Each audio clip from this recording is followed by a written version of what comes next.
नमस्कार, आप देख रहे हैं अमर उजाला। मैं सृष्टि आपके लिए लाई हूँ उत्तर प्रदेश की बड़ी खबरें।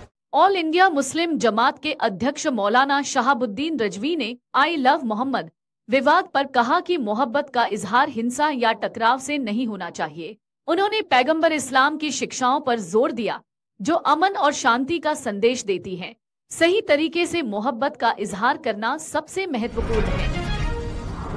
सपा अध्यक्ष अखिलेश यादव ने लखनऊ में भाजपा पर किसानों के शोषण का आरोप लगाया।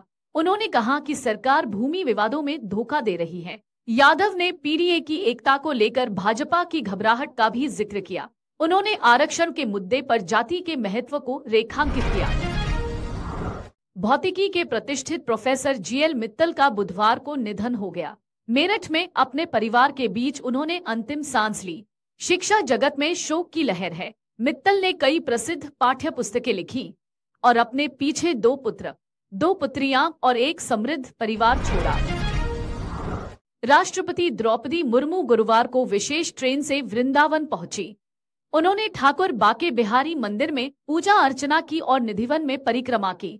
यह दौरा धार्मिक दृष्टि से महत्वपूर्ण है और राष्ट्रपति का यह यात्रा वृंदावन और मथुरा के लिए गर्व की बात है। इलाहाबाद हाईकोर्ट ने पूर्व विधायक इरफान सोलंकी और उनके भाई रिजवान सोलंकी की गैंगस्टर एक्ट में जमानत अर्जी मंजूर कर ली है। जमानत मिलने के बाद इरफान सोलंकी की पत्नी ने खुशी जताते हुए न्यायालय पर भरोसा जताया। अब दोनों भाई जेल से बाहर आएंगे। इलाहाबाद हाईकोर्ट ने कहा है कि भूमि अधिग्रहण का मुआवजा किसानों का अधिकार है, अनुकंपा नहीं। कोर्ट ने मुरादाबाद के किसानों को 4 दशक बाद मुआवजा दिलाने का आदेश दिया और सरकार को 12% ब्याज के साथ भुगतान करने का निर्देश दिया। न्यायालय ने तकनीकी आपत्तियों को किसानों के अधिकारों पर हावी नहीं होने दिया। आजमगढ़ जिले के सिधारी थाना क्षेत्र में एक 7 वर्षीय बालक शाजिब अली का शव बोरे में लटकता मिला।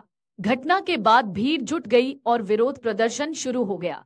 पुलिस ने स्थिति को नियंत्रित किया और शव का पोस्टमार्टम कराया।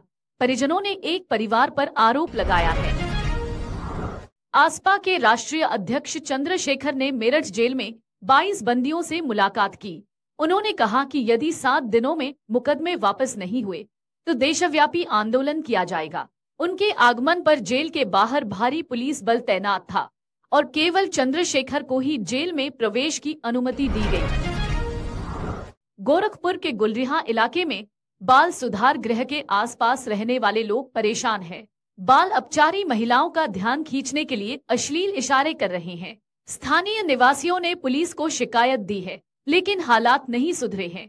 लोगों ने सुधार गृह को हटाने की मांग की है। इलाहाबाद विश्वविद्यालय ने पीएचडी कार्यक्रम में प्रवेश के लिए तिथियां जारी कर दी हैं। आवेदन 25 सितंबर 2025 से शुरू होंगे और अंतिम तिथि 22 अक्टूबर 2025 है। कुल 873 सीटें 49 विषयों में उपलब्ध हैं। सामान्य वर्ग के लिए 55% और आरक्षित वर्ग के लिए 50% अंक आवश्यक है। पिंडरा में एमएसएमई द्वारा टेक्नोलॉजी पार्क स्थापित किया जाएगा, जिससे पूर्वांचल के युवाओं को रोजगार के नए अवसर मिलेंगे। इस परियोजना पर 200 करोड़ रुपए खर्च होंगे और यहाँ विभिन्न तकनीकी प्रशिक्षण कार्यक्रम चलाए जाएंगे, जिसमें सुई से लेकर हवाई जहाज तक बनाने का प्रशिक्षण शामिल है। जीएसटी के नए स्लैब से नई कारों की कीमतों में गिरावट आई है, जिससे त्योहारी सीजन में ग्राहकों को आकर्षक ऑफर मिल रहे हैं। हालांकि पुरानी कारों के बाजार में संकट बढ़ता जा रहा है, क्योंकि ग्राहक नई कारें खरीदने में रुचि दिखा रहे हैं।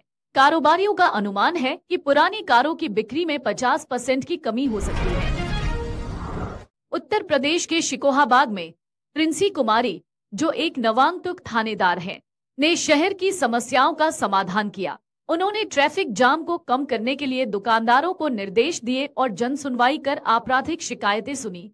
प्रिंसी, जो प्रोफेसर बनना चाहती है, ने महिलाओं के सशक्तिकरण में महत्वपूर्ण भूमिका निभाई। अगर आप ये वीडियो YouTube पर देख रहे हैं तो हमारे चैनल को सब्सक्राइब करें और बेल आइकन को दबाना ना भूलें। अगर आप Facebook पर ये वीडियो देख रहे हैं तो हमारे पेज को लाइक करें।